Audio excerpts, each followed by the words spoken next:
All right, this week on PayDirt, we're going coon hunting.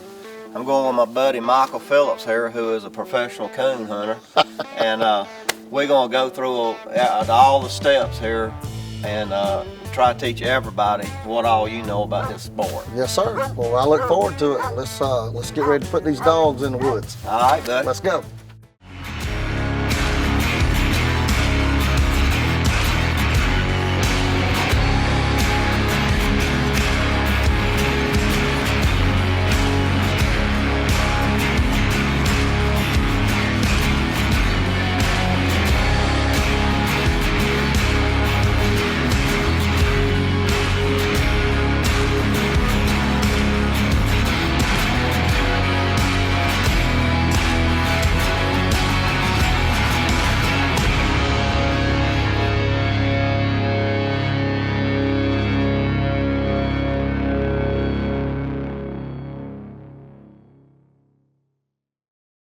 Some of the benefits of coon hunting with these dogs is you can get rid of the coons, which are considered a rodent. You know, they eat the turkey eggs. Around these farms, if people have chickens or whatever, they'll get into chicken houses and eat the chicken eggs. A lot of people that have quail plantations or like to turkey hunt or whatever, they want, you know, the animal gone or at least controlled to where they're not, you know, doing damage to their eggs and stuff like that. Let's go through a checklist here for people who are not familiar with coon hunting. Obviously, probably the most important thing is a dog. Yeah, the dog, you definitely got to have a dog. Now, what kind of dogs you got? So the dogs that we're going to be hunting tonight are tree and walkers.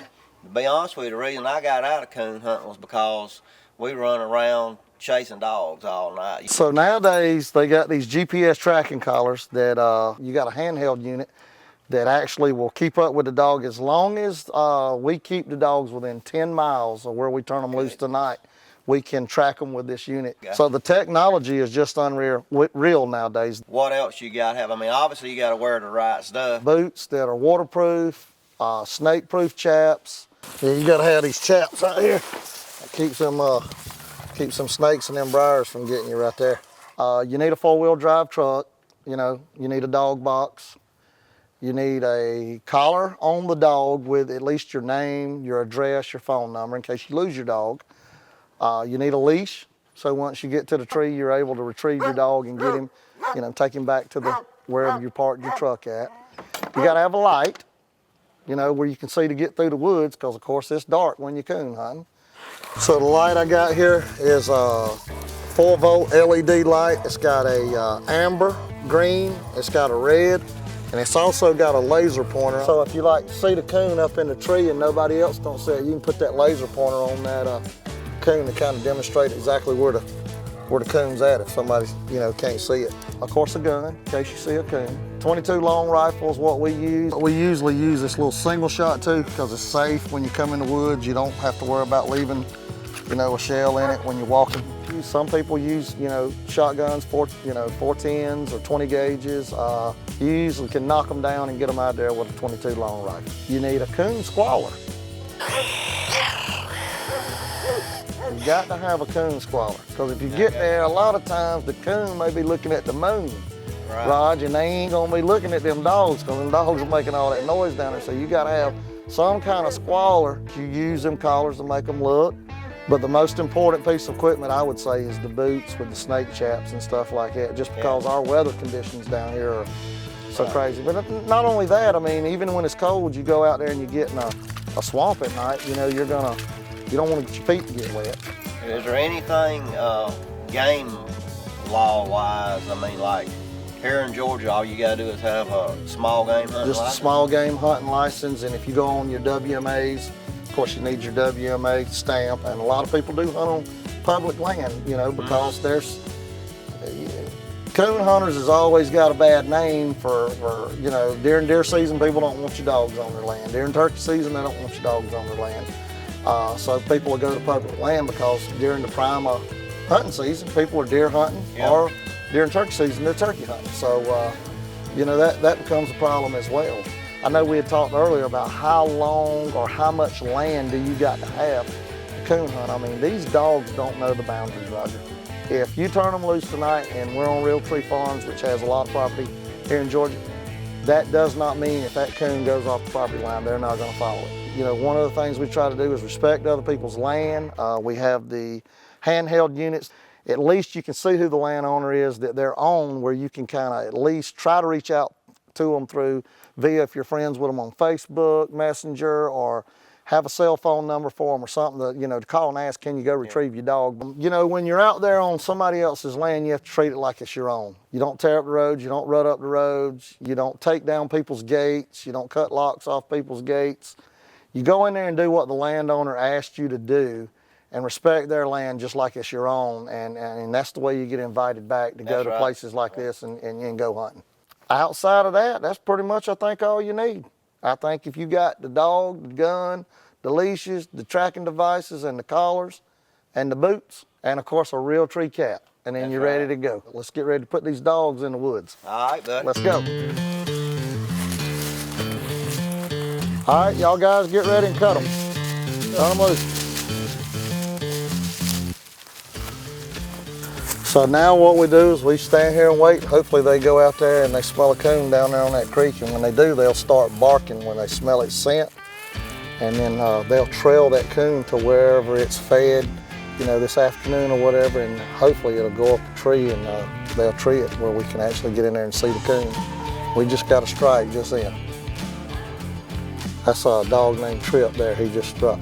If you own the dog and you hunt him a lot, you hear him night after night, you can kind of tell exactly what he sounds like. And so when they strike, it's a different type of bark. They'll only bark every few minutes, you know.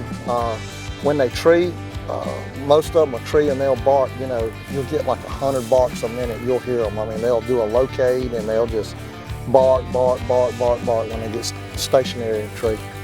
There's their track, and there's all the dogs grouped together there.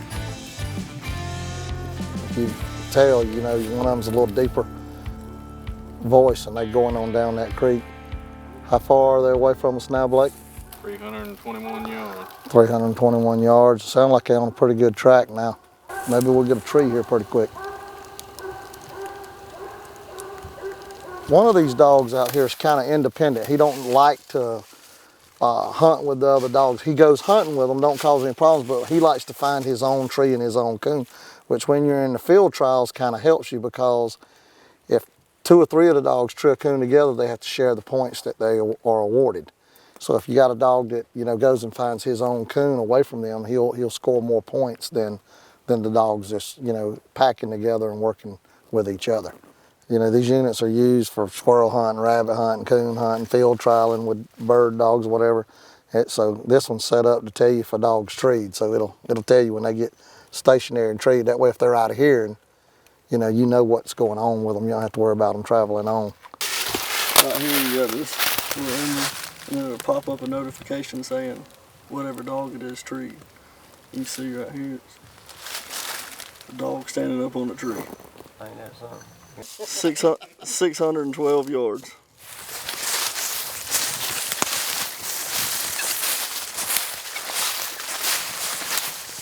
You got squaller, got your unit, and a pocket full of 22 bullets. Well, let's ease in there and see what we got. That's very important. If you don't mark that truck, we'll be walking around in here all night long trying to get back.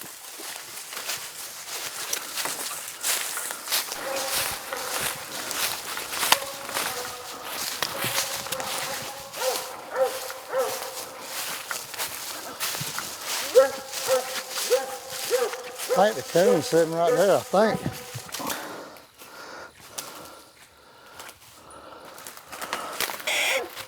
See him moving now, Philip? I was trying to get him to look at you, but we may walk around on the other side. He may be looking over there. I guess we're gonna get the gun out and reward him for treeing a coon, especially since he left them other 2 dogs that come in here and got a coon by itself.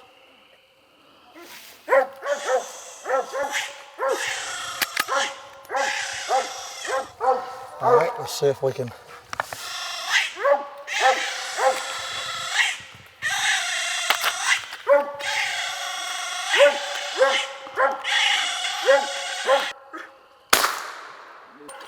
That's the only bad thing about this gun. You have to load it one at a time, but you don't have to worry about leaving it loaded.